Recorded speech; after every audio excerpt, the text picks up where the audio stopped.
Right, thank you very much indeed. Good afternoon. It's just gone 2 o'clock on the 11th of September. Welcome to the Housing Decision Meeting. My name is Councillor Darren Sanders. I'm the Cabinet Member for Housing. Before I do introductions for the benefit of the thousands watching on the web stream, I just need to run through a few housekeeping details and safety information just in case it all goes wrong. If the continuous fire alarm sounds, please evacuate the room and public gallery by the stairwells. Do not attempt to use the lifts, and please assemble by Queen Victoria's statue in front of the civic offices. In order to comply with the Portsmouth Cultural Trust fire marshal regulations, anyone who signed in at the Guildhall reception desk should remember to sign out when leaving the building after today's meeting. As I've said, this meeting will be live streamed or filmed from a camera at a fixed location at the back of the meeting room. The recording will be on the council's website. The camera will mainly capture the backs of anyone making deputations, which are deputies. Congratulations. But there will be some footage of them as they approach and leave the table where the microphones are located, and of people entering or leaving the room whilst the meeting is in progress. Just a small thing, they're doing some work outside. So if we hear some banging or things like that, thank you very much indeed, Claire. If we do that, then apologies for that. Members of the press and public are also permitted to record the meeting on the understanding that it neither disrupts the meeting nor records those stating explicitly that they do not wish to be recorded. And I'm delighted the News' democracy reporter, Fiona, is here. So thank you for coming. And please, can everyone, it says to use the microphones in the script, so that might change, provided when they are speaking. So I'll just go through introductions. My name is Darren Sanders. I'm the Cabinet Member for Housing, and I'll go this way. Luke. Luke Stills, Conservative Group Spokesman on Housing. Maria Cole, representing the Residents' Consortium. Councillor Claire UD in Charles Dickens Ward. I'm Cal Corkery, I'm local resident, here to give a deputation. Wayne Layton, Finance Manager for Portsmouth City Council. Elaine Bastable, Head of Housing Options. Sharon George, Homelessness and Rough Sleeping Strategic Programme Manager for Portsmouth City Council. I'm James Hill, the Director of Housing, Neighbourhoods and Building Services. Joanne Moore-Smith, Democratic Services. Okay, and thank you all for coming, particularly Claire and Cal, for coming along this afternoon. Thank you very much. I knew we'd get some banging from what I saw outside. I have one apology for absence, which is actually not for absence, but for lateness, who is Councillor Tom Coles, who is the Labour spokesperson on housing issues. He says he's going to be late, but he didn't say by how much, just a few minutes. Does anybody have any interests to declare? I suppose that's me and Luke, frankly, but we're all fine on that. Okay, so we're going to go into the only item which is on the agenda, which is the Street Homeless and Rough Sleepers Partnership Strategy 2018 to 2020. So what I'm proposing to do, if that's okay with colleagues, is I'll start with James and Sharon just talking to the report initially, and then I'll ask Claire and Cal, I don't care which order, frankly, to do their individual deputations, and then that will give the chance for a reply to each of them from the officers. Then I'll ask Luke, Tom and Maria to also put together some questions and comments which will lead to some discussion, and then I'll sum up, if that's okay. So James and Sharon, please. Thank you, Chair. So the report before you presents the Street Homeless and Rough Sleeping Strategy in draft form, and asks that you endorse the strategy. There are no amendments to the report before you, but with your permission, I'd just like to say a few words which go to the recommendations of the report. The Street Homeless and Rough Sleeping Partnership Strategy 2018 to 2020 is deliberately shown as a draft strategy, and assuming that the strategy is endorsed today, it doesn't mean the strategy is set in stone. It's recognised that this marks the start of partnership working to develop the delivery model, and also recognises that it will only really succeed if a genuine partnership is formed between all of those that need to work better together. The local authority, and for example the housing service, has a part to play in supporting the strategy, but without health services, community safety teams, the voluntary sector organisations engaged, then the model going forward will only go so far. The Homeless Working Group, which is in recommendation 2.3 of the report, will have an essential role in providing oversight for the strategy and coordinating its delivery. That group will need to have the right attendees representing the partnership organisation, particularly those that we are asking to consider how they work better together to support those that are street homeless, as well as focusing on how you prevent homelessness in the first place. The local authority and specific directorates within will be partners on that board, but we're not assuming that we will lead necessarily. The Homeless Working Group will also need to consider how best to make links to formal partnerships in the city. The National Rough Sleeping Strategy, which was published in August 2018 by the government, suggests links to, for example, the Health and Wellbeing Board. Now that, in my opinion, is sensible because that board has oversight of much of the Commission support services in the city.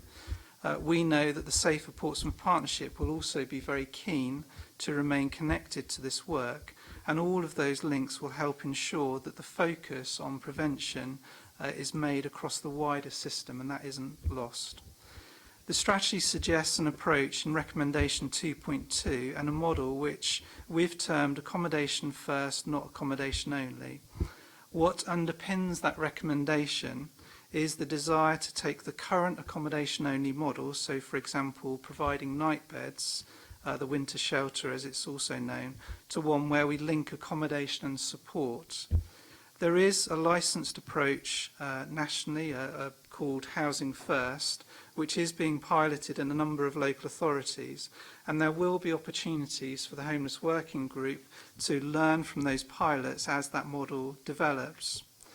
In pulling together this strategy, we as officers and those that have contributed to it are not fixed on what the model is ultimately called, nor would we wish the strategy to be seen as one that suggests the Housing First model isn't right for Portsmouth. What is clear from our discussions with partners is the agreement that we can do better, and certainly joining up accommodation and support is something that really shone through in those discussions.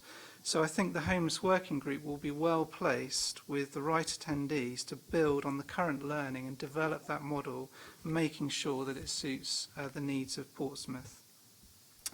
Section 3, which is the background section in the report and the draft strategy, highlights all of the work which has led to the strategy being before you today. And I'd just like to echo, if I may, your introduction in the strategy, Councillor Sanders, in thanking all of those that have worked with Sharon, myself and others to bring the strategy to you. I'd also like to particularly thank the Salvation Army and Society of St James, both of whom set up and provided the winter shelter late last year, and at relatively short notice earlier in this year supported the extension of that service throughout the year. And my thanks to them for their response and help. Street homeless and rough sleeping is an area where there is cross-party support, and we have seen a real desire in the voluntary sector and amongst statutory agencies in the city to support those that are street homeless. The work to date has made a very positive impact, but we feel the city can go further, and the strategy really sets that challenge for us all to take that next step. That's all I wanted to say about the report and its recommendations. As have been introduced, I've got Sharon George with me and Elaine Bastable. Elaine oversees the local authority's statutory homeless responsibilities. Sharon will have a key role in taking the strategy forward and its coordination. With myself, we're happy to take questions. Thanks, James. Claire and Cal, I've got no idea who won the sort of the toss, coin toss. He's going first. Is that how that works? Okay, lovely. Oh, is that right? Let's remember the public's first. Okay, thank you. I'm so glad the training worked there. Cal, fire away, sir. So, my name's Cal Corkery. My name is Cal Corkery. I'm a local social housing tenant and campaigner. I'm particularly interested in homelessness, partly through my work. I've worked in homelessness services for the last couple of years, and partially just through kind of general concern with the state of society. So the main, I had a couple of preliminary comments, particularly around the publication of a homelessness strategy that I know James did speak to me very briefly about beforehand, and the relationship between this as a non-statutory requirement and as the separate statutory requirement to have a homelessness strategy. So as I understand it, that's work that's ongoing. I think my particular, before I go on to the main point, the other point I wanted to make was around, there's mention in the report around this rough sleeping strategy seeking to support specific groups such as care leavers, but then the report is very much about the adult homeless community. I think if we're looking to intervene and support care leavers, obviously the majority of, care leavers as they're defined, will tend to be living, if they are homeless, within the young people's homelessness pathways. So maybe there's a bit of support to kind of link that up.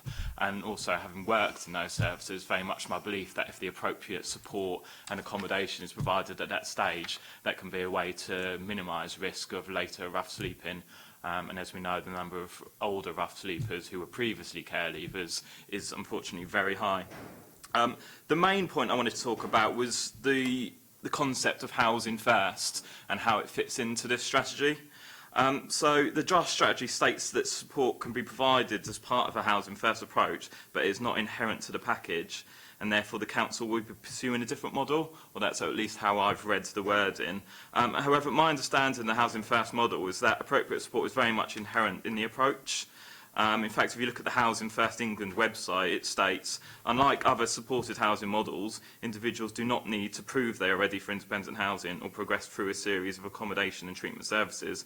There are no conditions placed on them other than a willingness to maintain a tenancy agreement, and Housing First is designed to provide long-term open-ended support for their ongoing needs. So while this offer of support is inherent to the Housing First model, acceptance of that support is not.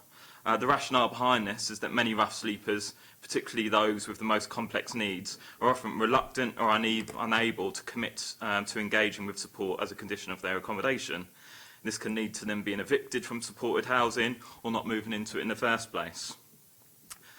So I guess a question would be, is it the intention for the council for this accommodation first, not accommodation only housing pathway, to only be made available to those who are willing to engage with support?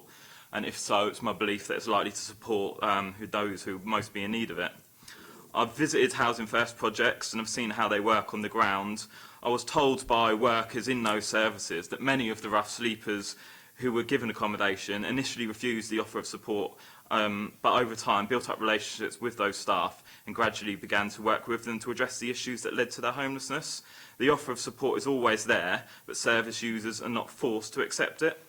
Particularly of the one in Poole I visited, and they had amazing results there. I think because they targeted at the 20, I think it was, most vulnerable, most problematic rough sleepers, the kind of people that were either in and out of prison or some other form of institution at great cost to taxpayer and great kind of social detriment as well as their individual experiences. And what they found is that by giving these people accommodation with no strings attached, it allowed them to find the stability in their lives that they needed to address these other issues. So that's why I think it's really important that it is this kind of in line with the Housing First principles. It is a no strings attached model, and it's not something where we allow people to move into accommodation and then quite quickly in a lot of cases move to exclude them because they're not keeping to quite strict criteria. I think we need to look at obviously the wider picture. Like you said, there's very much a national movement within the UK around Housing First, with government-led pilots taking place in parts of the country, but it's also an international movement, and there are other parts of the world, particularly North America and Scandinavia, where there are quite significant periods of time where this has been implemented, and the outcomes that they've been able to evidence and the research that they've got around that shows that it's been very much successful in its objectives. So yeah, that was my main query, I guess, and I understand this is a draft strategy, but it just seemed to me, from my impression of reading it, that there was very much a rejection of Housing First. or that it was not seen to be suitable for the needs of the Portsmouth homeless community. And I'd very much like to highlight the importance of it being a housing first led model, and encourage people to look at that going forward. Thank you. Cal, thanks very much. I suppose I've got to call you Councillor Udi, but I'll just call you Claire, just as I call Councillor Coles and Councillor Stubbs Tom and Luke respectively. I'm glad I got that right. Hello. I only wrote this about 2 hours ago. I had been reading this since the agenda came out a couple of weeks ago. But I just wanted to open by saying I welcome this report in general. It's all right, isn't it? So yeah, I want to speak today because I've been involved with some grassroots groups who have been helping the homeless, and the majority of rough sleeping seems to go on with excuse me, I do have a sore throat and a bit of a cough. Majority of rough sleeping seems to go on within my own ward that I represent in Charles Dickens. Also, since the councillor before me was involved with a homelessness working group, I kind of feel on taking that torch a little bit. So, and of natural interest anyway, and I do want to help, and I have met with Sharon as well. Hello again. Anyway, I wanted to talk a little bit more about the homelessness working group, or homeless working group. I've got some general opinions to help you go forward within this. I feel from doing like general field work in the Charles Dickens area, I think it's come clear that organisations in Portsmouth, especially the grassroots ones and stuff that just get on with their own thing, kind of don't like each other, and they're a bit rocky, and there's a bit of, they just don't generally get on. So I would like to suggest in a homelessness working group, which I'm more than happy to join in and help with, is that we get everyone together in these grassroots groups to come to the homelessness working group, because the council need to know who they are in the first instance, because they do a lot of work that the council don't know about. But kind of, I said the other day as a joke, I want us to all get together and have a massive team building exercise, just so we all start talking again, because they need to talk to each other. And I've learnt this lesson myself from coming in quite as like a partisan person coming in and not having opinions against certain parties, and now I've softened and I'm nice to everyone, and that's the way you have to deal with in local politics in order to work things out and get things done together. So I'd like to use my experience on being nice to people and getting stuff done. Where am I in this? I would also like to invite those that may be hidden homeless into the group. Some people may know that a good friend of mine had been sleeping on my sofa for quite a while, and she was sporadically in and out of work. And she's a woman that has a master's degree, but she herself has addiction issues. People don't really see those kinds of homeless people because they do have support from their friends and family. But nevertheless, they are still homeless, and they could very easily fall on even worse times. I was just in a position where I could offer her somewhere to stay for a while. She's doing really well now, by the way. Sorry, just reading through my notes.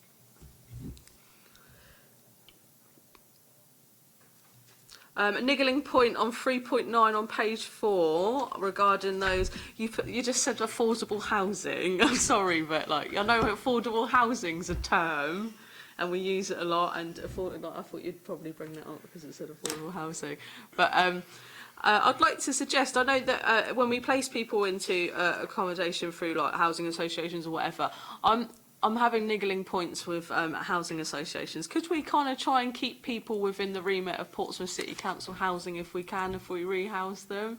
Because I feel like if they went onto a housing association, they might be a little bit more difficult to deal with, in the fact that if they have problems in a housing association, and they might easily get chucked out because they have to abide by different rules than what we may set them, and we can, just trying to not let them fail. That's just a general point, and I hope you take that in.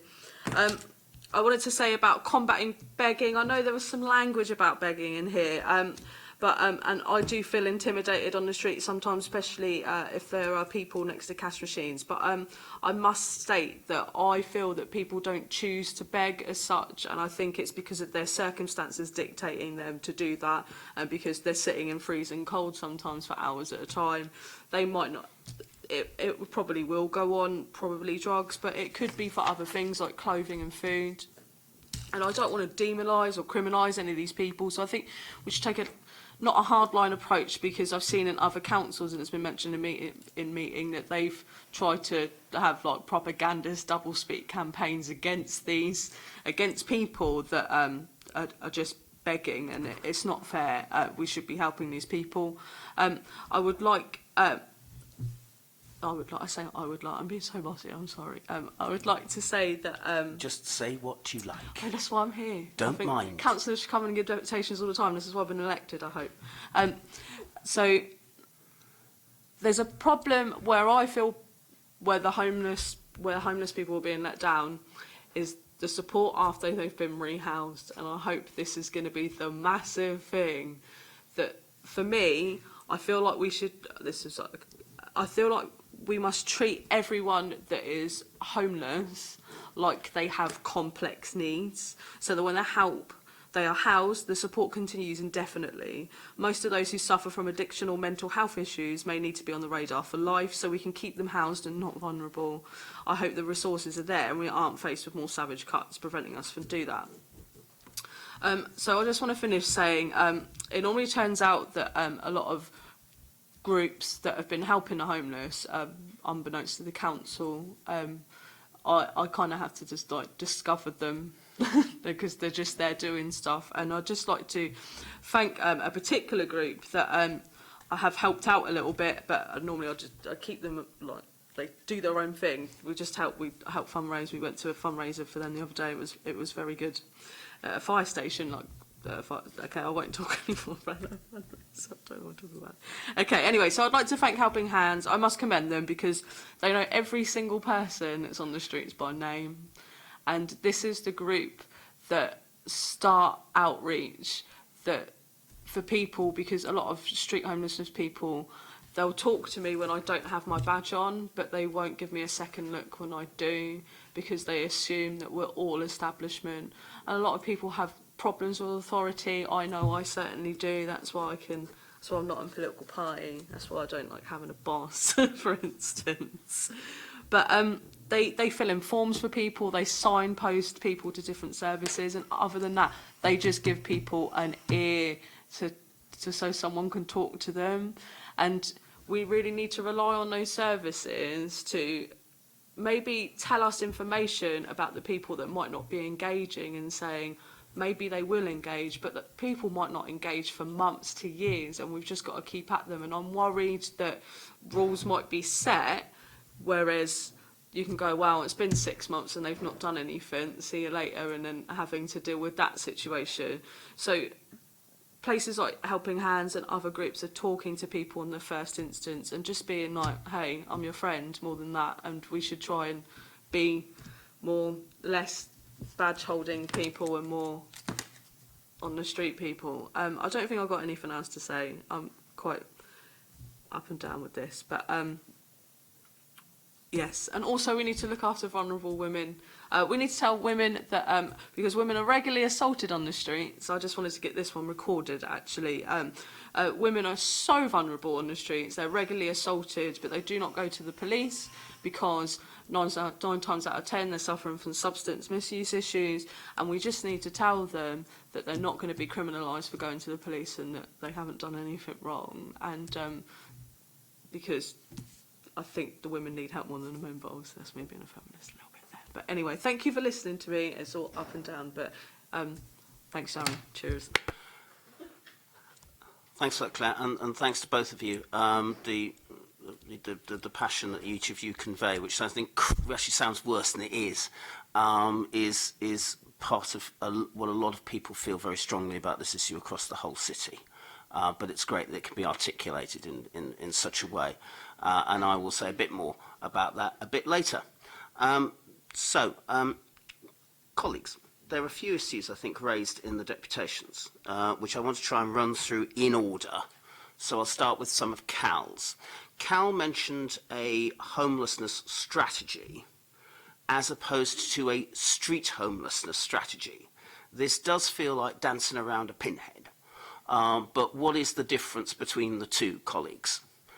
Do we have to do one? Do we not have to do the other? Do we have to do both? Are they together? Could someone please explain this to me? If I start, and then Elaine can correct and also fill in any blanks. We spoke to Cal before the meeting. He's absolutely right. The local authority has statutory responsibilities for homelessness and is required under the Homeless Reduction Act to talk to those responsibilities and publish a strategy. The Homeless Reduction Act came into force on the 1st of April this year. It's taken a while to embed that for various reasons, and we will be publishing a homeless strategy which focuses on the local authorities' statutory responsibilities. Most homeless strategies will go to the points that Councillor Udi and you've made, Cal, around people who are perhaps below the radar, and will talk to the duties of the local authority to prevent homelessness. In our case, we've kind of got what is hopefully a good start on a rough sleeping street homelessness strategy. So going forward, we will continue to have that strategy as a very focused strategy on that group of individuals, whilst also recognising there are links to the homeless strategy, which will be the local authority's statement of its responsibilities. So if we're smart, we'll have the best of both strategies in place. So that's a work in progress, and I think our timescales are to publish that in the next month or so.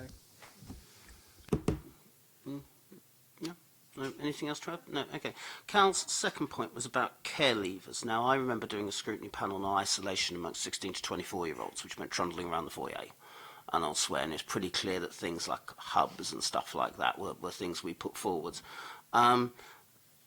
Colleagues, care leavers and the approach of care leavers and the young person's homeless pathway. Any comments on that at all?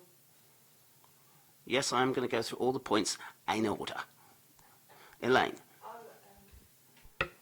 Hello. Relation to care leavers, yes, care leavers, we have a statutory duty towards care leavers when they leave care. So it's a joint piece of work with children's social care. I think your comment was more around the uses of hostels and the amount of care leavers who are amongst the number of people that are rough sleeping. Was that correct, Cal? I'll just clarify that. Yeah. That was what your issue was. Partially that. It was also in kind of specific mention in this report, obviously, that this report should take account of care leavers, and then didn't seem to. It was just a kind of comment on that, really. Do you want to comment on the... As Elaine says, we do, as a local authority, have a statutory responsibility for care leavers. And you were exactly right when you were talking about the over-representation of care leavers within our rough sleeping community. This is something that the strategy is aiming to address in understanding what it is that particular group of people or individuals need to prevent becoming homeless.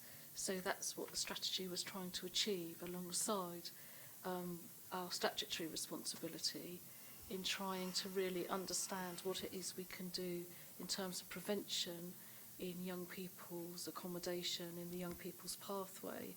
Are there things that we can do that will support individuals through that process? Because we absolutely recognise the point that you were raising. So that's what the strategy was intending to do. And finally, as far as Cal is concerned, I'm always delighted doing that others advocate lived-in policy, which is housing first. Colleagues, accommodation first, housing first. Why can't we use the words housing first? Can't we use the words housing first? Can we, should we? Accommodation first. What are we dancing on a pinhead here, or is there a specific reason why housing first is an issue? I mean, it seems to me, personally, I disagree with Cal to some extent. And I've seen alternative literature which talks around the needs for assertive engagement, which is why it's, in my mind, it's not inherent, but also issues around how it can cope with whether the model can cope with the increasing diversity of street homeless people, which has come through from some of the academics in there. So, colleagues, accommodation first versus housing first. Are we just dancing on a pinhead here? I think probably the simplest way to answer it is just to be really clear that we're not rejecting housing first. That is the answer to the point that Cal's making. The reason we've adopted accommodation first, not accommodation only, is because The Housing First is a licence programme which is subject to pilots around, and rather than just quickly go to a model that's licensed and be constrained by the parameters of that particular model, we're in a space where we know we can do things differently with the accommodation support. We can learn from all the pilots, and if the Homeless Working Group steer the strategy to one that becomes a fully formed Housing First model, so be it. We're just not fixed at all. What we were trying to do is just recognise that there's an understanding of what Portsmouth needs, but maybe we just need to spend a bit more time understanding, as Councillor Udy said, and I think you played through, what our current street homeless community require from us, get that right, and then look at how that develops and evolves. So it's definitely not a rejection of Housing First. I suspect it will move very quickly to being rebranded if the Homeless Working Group see that as the direction of travel. I think also for those that have looked at the Housing First model, it talks to 7 key principles which are part of that Housing First licence programme. All of those 7 principles you can find in the model, in the strategy. So there is a bit of semantics at play, but it's completely influenced by a direction of travel to Housing First without necessarily calling it at this point, nor constraining ourselves. The engagement point, again, I think it's worth making the point that the shelter that we're currently providing in the city has no barriers to entry. So the idea that we will only provide accommodation if people are willing to take support, I think we recognise that the learning all around us is if you do that, you will potentially not reach people that aren't ready for support but need accommodation. So our approach will be to have no strings attached to the accommodation and work with the individuals to be there when they're ready to receive support. And we've got enough learning over the last few years to know what that looks and feels like. So, you know, again, the Homeless Working Group keep referring to it, but they'll have the benefit of all of the learning to date and the opportunity to steer and direct this strategy to where it needs to be. But not a statement of a rejection of Housing First, and apologies if and somehow we've conveyed that wasn't the intent. Thank you for that, James. I'm going to deal with a couple of Claire's points in my summing up, if that's all right, colleagues. Not because they're bad, but the words "bit rucky" were words I never thought I would hear in a council meeting, but thank you very much for doing that. The first issue, I think, is for Elaine. Claire talked about rehousing, effectively focusing our rehousing on PCC accommodation. We have a shared housing waiting list in the city, which we share with housing associations. Claire's reservations about housing associations are things I've certainly picked up on my time in this authority from elsewhere. What were you thinking about just focusing on PCC accommodation? Was it more of a support thing? I think it's about a demand thing. So if we just concentrate on Portsmouth City Council accommodation, then we're missing the opportunity of rehousing a lot more people, because obviously we have housing association properties that come our way as well. Yeah. So some of the issues you raise around, if we're talking about affordability, those issues we are trying to address. And I know that we've met recently with one particular housing association who was requesting all sorts of upfront payments, and we now have confirmation from them that their board is going to meet shortly, within a few weeks, and will be removing those deposits and rent up front. We've also had a few housing associations that's been looking at the way that they use their accommodation, so we've met with them to bring it back into what comes to social housing and what they have the ability to use in different ways. So we have been working to try and address some of those things, but it's not straightforward. Yeah. As far as anything else about how they manage them, that's a difficult one for us to address. Yeah. People do have choice as to whether they want a PCC property or a housing association property. We do give people that choice. When you become homeless, and we have a statutory homeless duty, that choice is a bit more limited because of the lack of social accommodation that's available. But that's the yeah, that would be the impact of only offering homeless people Portsmouth City Council properties, is that then that will impact on everybody else that has a housing need. Yeah. And I think both, this is for people who are watching, I think both Cal and Claire have raised issues around particular properties in Portsea, which are frankly too expensive. And I'll be able, well, officers have been busying away trying to deal with the issues, and I finally got something at 10:20 yesterday morning, so I might be sharing it in this even more public forum than this a little bit later on. The other thing that I think Claire raised that I think we can deal with here is what I've described as post-match support. So, in other words, trying to see what sort of support can be available. I've got the letters C, C, and G, which is the local clinical commissioning group. And I don't know what the team think about what sort of support is on offer and what sort of support we might be looking to take forward with colleagues. And if you don't know, that's fine. We want to look at support on an individual basis to understand what each individual requires as support. We can probably predict what that might look like, but until we understand what that is, until we start with the model and looking at the support, we won't really know what that is for definite, but we will want to go to colleagues within the partnership, that's why it's a partnership strategy, to understand what they can offer to support individuals. That's fine, Sharon. Those were the questions I wanted to say. That I want to deal with some of the points that Claire raises in my summing up. Now, Luke, and Tom, Councillor Coles, thank you very much for coming. Do you have anything of interest to declare? I don't. Good. That's excellent. Luke, questions, comments, sir? Okay, well, I've got just on questions first. I don't have a lot of questions on this. Only really to ask, there's some reference in the report suggesting perhaps a higher incident amongst ex-servicemen. Now, in a different, slightly different thing, I had discussions last year about, we were doing a suicide strategy last year in public health. And I did ask a related question then, and the answer came back from officers is, well, actually, there's not a lot of correlation that, obviously middle-aged men living in Portsmouth, a fair number have been in the services, but there's no obvious pattern of it being disproportionate. And I wondered if you picked that up in homelessness or street sleeping, or whether there is a higher proportion from the services. Thank you, Councillor Stubbs. It's not something that we've picked up, but it's certainly something I can take away and look at and try and understand what that is. But it's not something that we've picked up in the work. Well, I asked in part because references to the Armed Forces Covenant and so forth, and I don't know this is a particular Armed Forces problem or not. I mean, I don't know the answer to that. I'm putting it as a question. Yeah.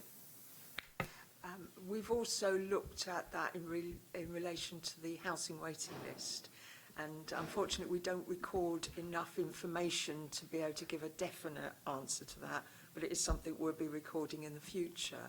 But it's not something that we're actually seeing a lot of people come through the door, that we are, proportionately, we're having a lot more armed people that have been in the forces coming through with a housing need.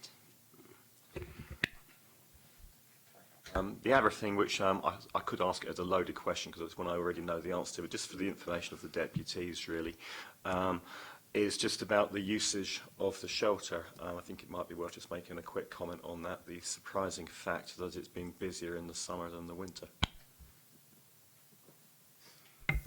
Yes, in the winter we started what were known as the winter beds on the 6th of December 2017. They were due to run until the 6th of March 2018. A decision was taken to make the provision an all-year-round provision. We had on average 45 beds available each evening. That number was based on the rough sleeper count last November, when 42 rough sleepers were identified. So we made provision for 45 individuals to be able to use that service. We had on average 33 number of people who use that service, and following the decision to extend the service for the summer months, a lot of the thought was around that it perhaps wouldn't be as busy during the summer months, and you'll all remember that we enjoyed a very hot and warm summer. In fact, the opposite happened, and we've been at capacity on a couple of occasions. We do have a contingency around if we are full, but we have been seeing a sustained and consistent use each evening. We collect the data each day on usage and how many people and the breakdown of males and females who use the service. So yes, we have seen a consistently high use of that service. Comments. Oh, I bet you have. Yes, that's all right. Okay, right. I'm making my notes now. All right, just a couple of little ones first. So mention was made of the Health and Wellbeing Board. I don't have a really strong opinion on this, but there have been suggestions. I mean, the Health and Wellbeing Board, I think, has an important role in the health system and into social care. I would have a bit of nervousness about widening out too much. I mean, we have had suggestions from the government before about how you should have police and crime commissioners and fire authorities and everyone else on it. And the argument, of course, is always, well, all of these things relate to health in some way, but then everything relates to health in some way, so you've got to draw the line around it somewhere. And so I did have a certain nervousness about diluting things too far. Interesting to see the reference to the street support app, which was something we brought in whenever that was, a year ago. I lose track now. I haven't really. I guess I've been meaning to go on there and check how that's been getting on, because I don't, just in terms of the number of people using it. Presumably we've got statistics for that. Actually, can I ask that as a question? What stats have we got on the usage of the street support app? Sharon, go first. I've got some, but I don't know if you do. You go first, Sharon, please.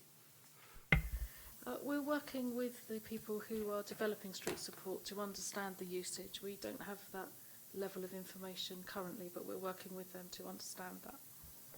Well, I'd be interested in seeing it. They've got some figures on their website. Okay. It's about 42 volunteers, I think it is. At the moment, there are various organisations that work on there. I think one of the things we want to do going forwards is to see how, if and how, the app can work for people here. I hear conflicting reports about it, to be honest, Luke. Some people don't like it and some people think it's fantastic. So we've got to actually work and see going forwards with people as to if and how that can work in the future. But it'd be pointless to roll it out at the moment, I think. Okay. So moving on. So the reference has been made about begging, and I think I have mixed views about that, because I know, and I'm sure you know too, that some of the people who beg are not actually homeless. That there are some who beg to feed a drug habit for other reasons, and I do think that some stronger action is required on that. That's a police matter, not a council one. But that is very much my view. We need a bit of balance on this, and while I do obviously recognise that there are some people who are begging because they have no other resources and they're in a bit of a different place, for others it can, it can also be abused. I think we need to be mindful of that, and I would certainly welcome police action where that can be shown to be the case. In terms of the winter shelter, so that is, so we've had a winter shelter for a while, but this is the first year where it's continued through the year. And I was part of the administration when we took that decision, and we took it, we were able to take it because we financed it from the underspend in the general council budget. And one of the worries about a lot of these things is because the overspend in adults and children for a number of reasons is worsening, and maybe a combined £8 million now, according to the reports we've. It's about that. On the latest reports, so that there won't be any underspend and there might not be any resources available. And I find that a concern, particularly when read in conjunction with paragraph 8.3 in the report, where the report makes clear that if the bid to government for £1 million is not successful, then a lot of this work won't be able to happen because it's dependent on winning the government grant. And I think that the financial position of the council is absolutely central to whether it's possible to deliver these things or not. If there are significant overspends, you might well be in a position where whatever intentions and desires you might have, that you just can't do it. So that is a big concern, and I will certainly be interested to see how this bid progresses, and £1 million is quite a lot of money if that comes in. Equally, we could get the 384 we put in for before, so you never know. I think there must be a chance. Colleagues, I think I can answer that without wishing to sound too arrogant about it. I mean, we achieved the three, we put in the bid for the 384,000. I mean, you're right. I think we can't just rely on local council funding, and that's why the team has, since we took office, bid for money from MHCLG. That's where the Ministry of Housing, Communities and Local Government, which sees this. That's where the £384,000 has come from. That has seen through the core services through to the end of the financial year. I can now report that although we bid for £1 million, much of that was included speculative items, and that was an instruction from MHCLG. The core funding is around about £350,000, and that we have provisionally got to deal with the issues for 2019-2020. That will deal with retaining a dedicated coordinator, retaining the night bed service, working on continuing a day service, and continuing both the in-reach, outreach and floating support, which I know you and other colleagues, Luke, have put forwards. That gives us that's the core services, and that gives us some certainty to plan going forwards. I'm delighted that since we took office, we've achieved nearly £750,000 out the government, which is always pleasing. And I think that's one of the things we've got to work with colleagues going forwards on dealing with that. I suspect you're going to gently disagree, Luke. No, not really. Only to say, just since you're trying to say £750,000 since you took office, don't forget the bids went in before then. No, they didn't. Okay. That's fine. So that's okay, Luke. That's good. That's wonderful for the pub lecture. I think that's excellent. Any more comments, Luke? That's great. Thank you very much, and thank you very much for those comments. I want to return to the begging thing in my summing up, if I may. Tom. Unfortunately, everyone's already made the points that I was going to, particularly around vulnerable women, care leavers, and the usage of the 45 beds. I'm so glad rehearsals worked. That's excellent. That's superb. Maria. I have got a couple of things I wanted to say. First of all, what's happened to the bus that was outside St Agatha's? I know it was wrecked, but I thought it was still back in use, but it seems to have disappeared completely. I'm not supposed to say this as a politician, but I don't know. Do you not know a man who knows? I know plenty of people, not just men, who know, but I don't know. Claire, you're raising your hand, madam. It's quite a long story. The bus was founded by two ladies. I think it's Joanne and Sammy, and I'm not sure the names, and I apologise if they're watching now that I've got their names wrong. They crowdfunded to bring up a home to do I'm going to say do over a homeless bus, but that's not the right words, to redecorate a bus to turn it into a shelter for some homeless people. They raised enough money for that, and they did that. And then they kind of put the bus out to tender to homeless groups in Portsmouth. Some people at the Robert Dolling project took that over, and they were based in St Agatha's, some local community activists. Who've been featured in the paper recently. It's a long story. So basically, when they got hold of the bus, it didn't work very well. The electrics didn't work in the bus very well. It kept on shorting, and they would they could only power it out of the church. They got a homeless guy called Russell, who's quite well known in Portsmouth, who's not around at the moment, to caretake the bus, and unfortunately he got pretty unwell, and he couldn't do that anymore. But it became a case of the fact that maybe if the bus wasn't good enough, and the fact that it was such a great idea, but they got given the bus, and I don't think they had enough support in order to make it work. And the bus needed a lot more work than it did, and then relationships fell foul on both sides, and the bus was taken back. And I've said this before in another public forum, that I hope that the bus goes somewhere nice, but I don't think it's suited for Portsmouth, because it costs a lot of money to take on, it will cost a lot of money to do up, and I don't think there's anywhere that would like to take it, and I think it should go to somewhere that already has established like links, maybe like to Bristol or to Brighton or somewhere that can make really good use of that. But yeah, it's a shame that it came and it went, but people had their heart in the right place on both sides of this whole thing. At Claire, that point. thank you for that opinion. Other opinions are available, I understand. I have to put that caveat. Yeah, I've got a number of points here, if that's okay.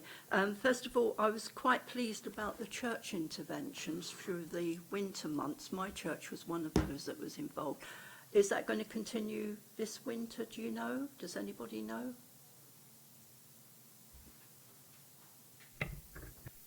Our understanding is that that will continue this winter.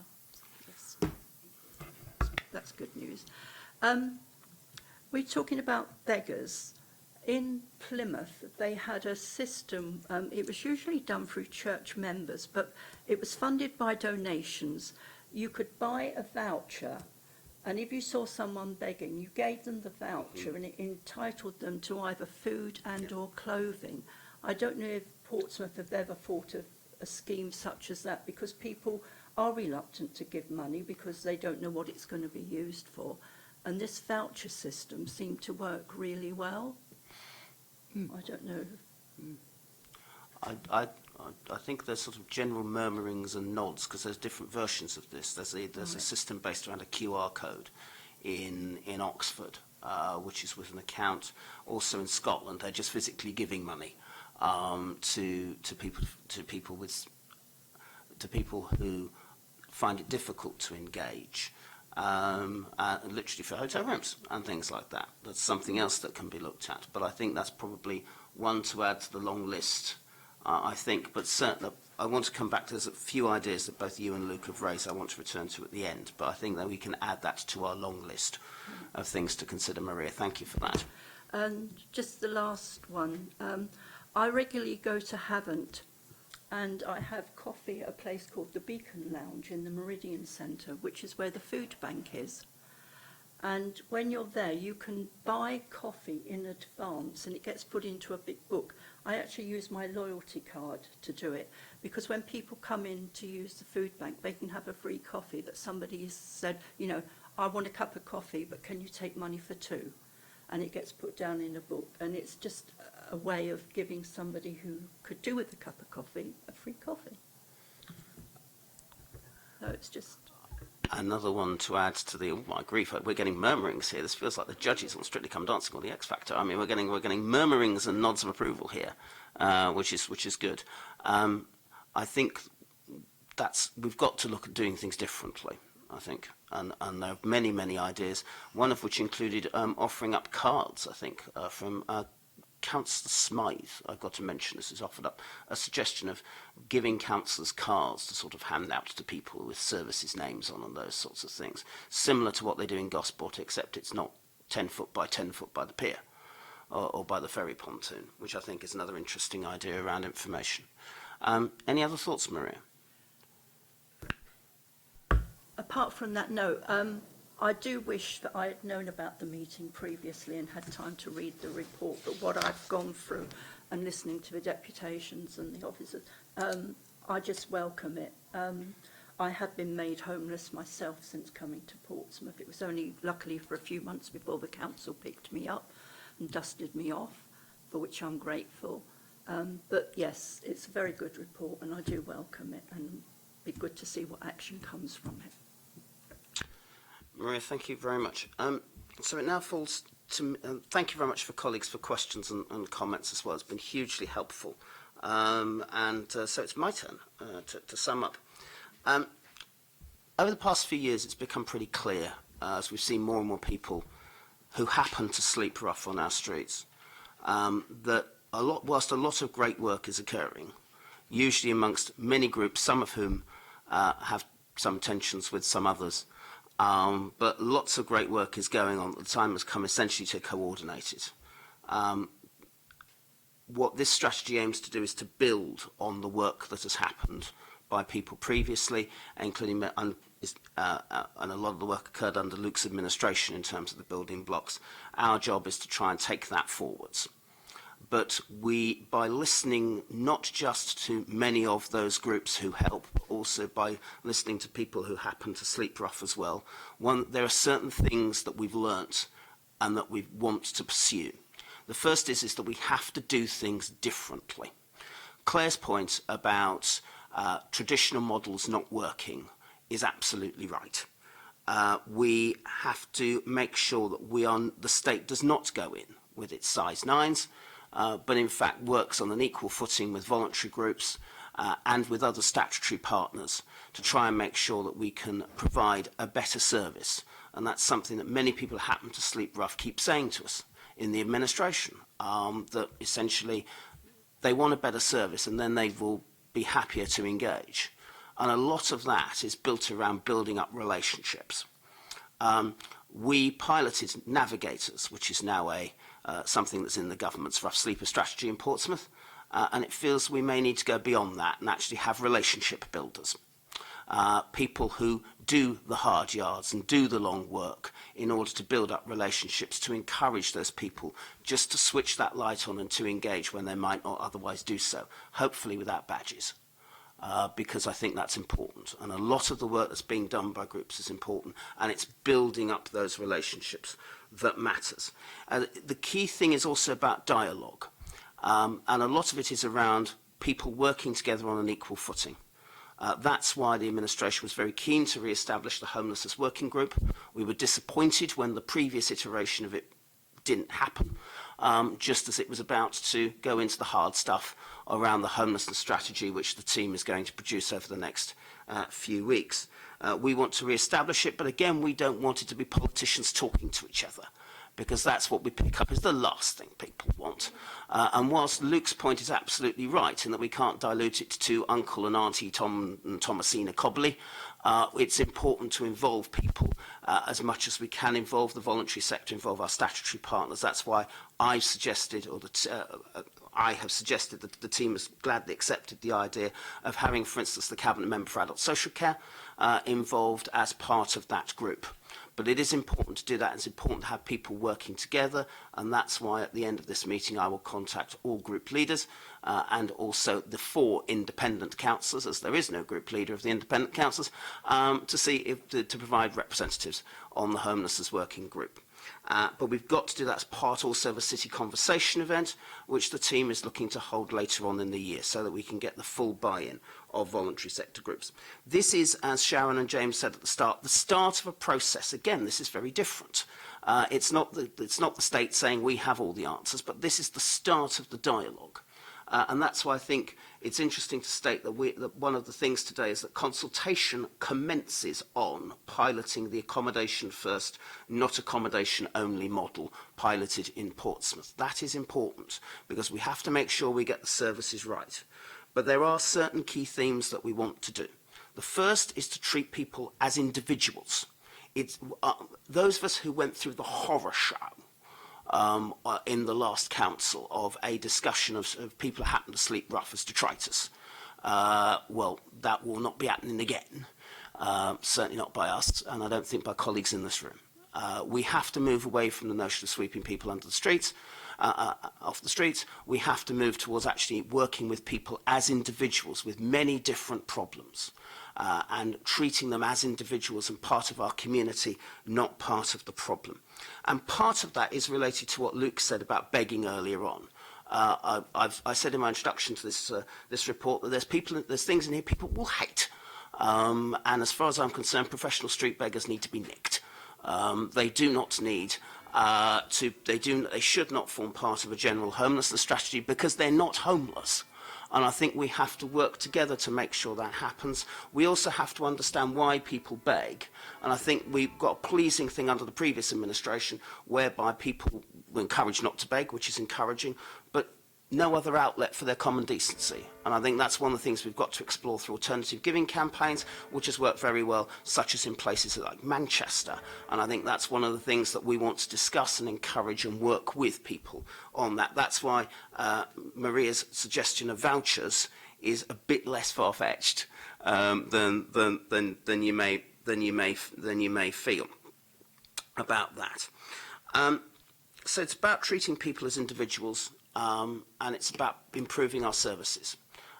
This is the start of a process. This is not the end. I certainly have no idea how this is going to end up, but if we do not start this journey, we will not ensure that people who happen to sleep rough for a whole raft of reasons, many of which have been outlined in here today, will just continue to do so when they need the opportunity to lead better lives, and we need to change. Voluntary sector statutory partners and the council need to change to encourage them to do that. I hope that Claire will continue to engage in this process. The door is always open. I think Cal, as 3 members of the Cabinet, have offered an open door to you, sir. So we're available for weddings, bar mitzvahs and a cup of tea at any time. And that's because we want to work with everyone. So the 3 things I am asked to do are as follows. Recommendation 1 is that the Street Homelessness and Rough Sleepers Partnership Strategy 2018 to 2020 is endorsed. I agree. Point 2, that consultation commences on piloting the accommodation first, not accommodation only model. I agree. Point 3, that a homelessness working group is re-established and implemented, and not with politicians only. We all have to work together and abandon our egos because people deserve it. Colleagues, thank you. And I believe, Joanne, that is it. Again, thank you all for coming, and thank you for putting up with the rest of us. That's very kind. Have as good an afternoon as you can.